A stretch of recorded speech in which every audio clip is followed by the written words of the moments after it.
I am currently working on a picture book, Jeddah by Pieter Pienaar, and my intention is to present all the artworks and articles I produced as a unit and to conclude my journey with Jeddah, because I think the season has come to an end and it is time to move my focus to other fields of interest.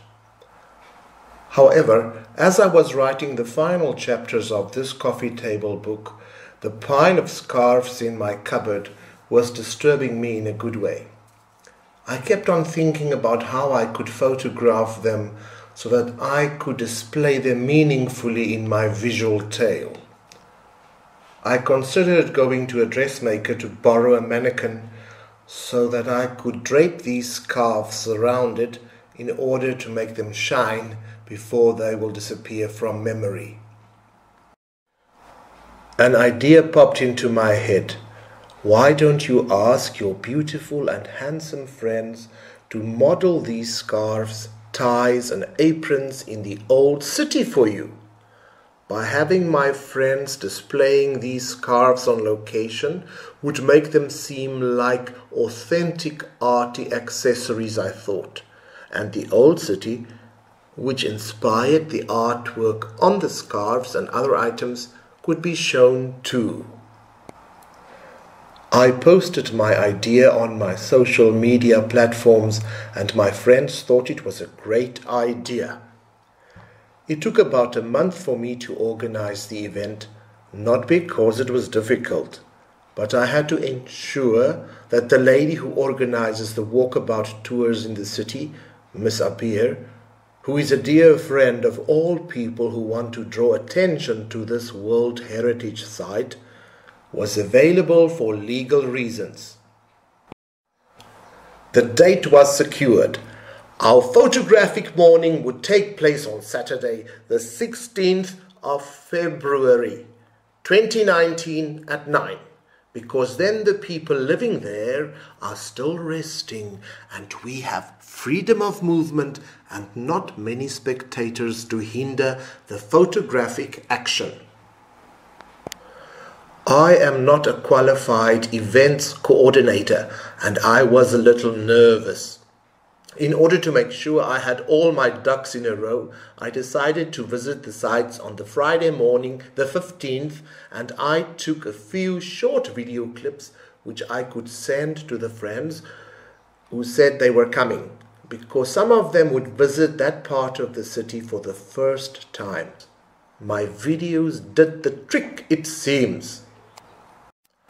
I asked all my friends who enjoy photography and who have good cameras to bring their equipment and to help me take photographs where and how they wanted to, because we had the freedom of the city for that morning and there was no way I could be everywhere. Every time I wander into the old city, I cannot stop taking photographs because there is something wonderful in the air there. One feels one becomes part of an ancient world where life was simple and where people mattered, because life seems somehow paused in this milieu. It is as if a storybook element opens up and people feel playful and inspired. It all came together effortlessly without any further prodding of mine. If one has good friends one can count on, the task becomes enjoyable and everyone has fun. My prayers were answered. Our hostess, Miss Abir, served us small treats and Arabic coffee and granted us access to the adjacent museums where we could take photos to our heart's content. The weather was just perfect and a cool breeze could be felt throughout the morning and the scarves could waft freely. Let me try to give a quick summary of how the day unfolded. My good friend Paul said he would provide the transportation to the old city. We loaded all my photographic equipment and a little plastic stool into the boot of his car and on the way we picked up our mutual friend June, who is a keen photographer too. We arrived at the old gate where we agreed to meet a few friends. My artist friend Abdul Hamid came armed with his drawing materials, and he was going to sit there and draw and be part of the photographic scenery. Sinan, another photographic friend, arrived exactly on time, and he was ready to meet the models. A few more people arrived, and we started to walk towards the restaurant where we were going to meet. A friendly man with a camera in hand approached me and asked if I was the man who arranged the event. And he told me that Kurdi told him about our photography friendship morning. I welcomed Ahmad into the group, and then I suggested that we should turn back and first go to take a few photos at the old American embassy, which was on the other side near the old gate where we had just met, before we leave the area. I realized that we would not come back once we were cozy and comfortable near the restaurant. Just as we arrived at the American embassy, Nihat and Osama joined us, and the cameras started to make those important noises as the shutters opened. We had models and cameras and a breeze, so we were cool. Like any good reporter would, I think I have to name the beautiful models.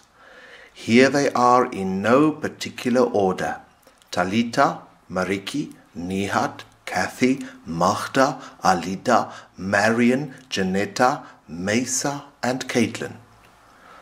The photographers and male models in no particular order are Ahmad, Craig, June, Sinan, Osama, Pieter, Dion, Benito, Philip, Pavel, Kurdi and Danny.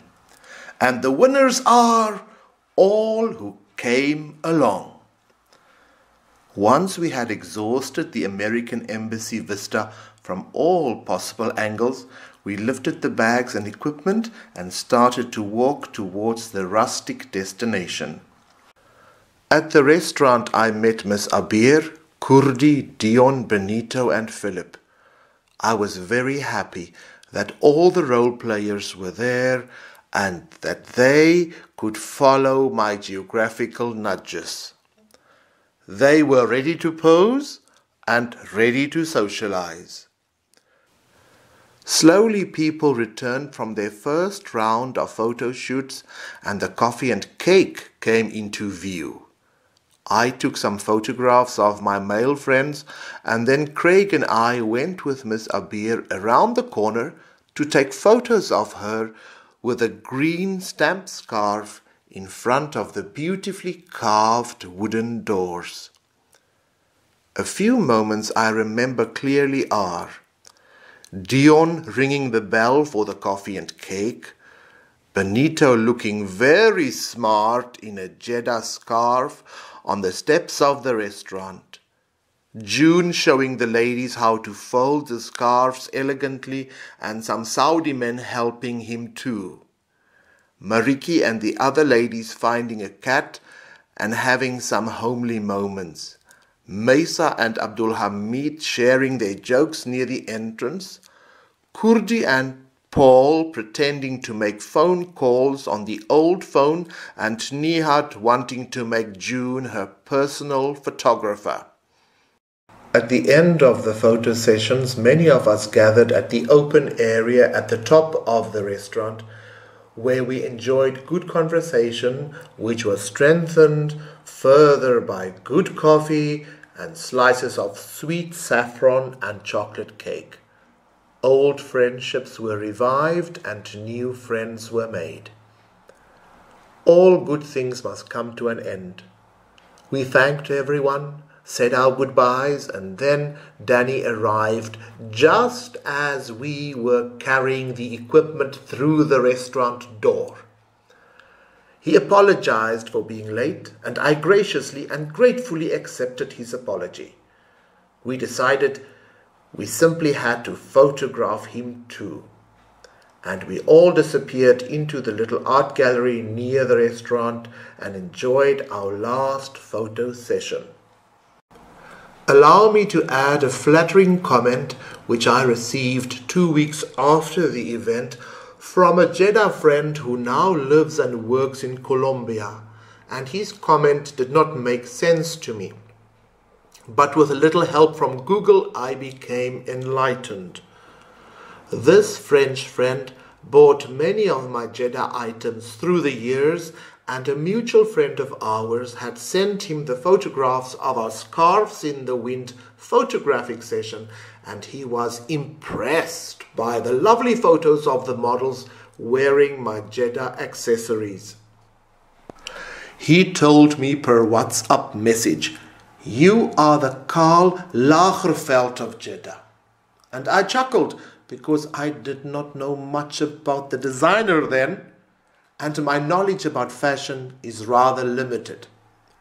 However, my modeling friends made my items look very smart, and we count ourselves lucky to be seen in such Parisian light. I have always had the dream of seeing my artworks on textiles, and the production of these Jeddah scarves and items was part of the fulfillment of that dream, and I learned a lot. A big thank you to all my friends who supported me through the years and who are still drawing attention to the old city when they are displaying these items. I trust our shared memories will remain a treasure forever.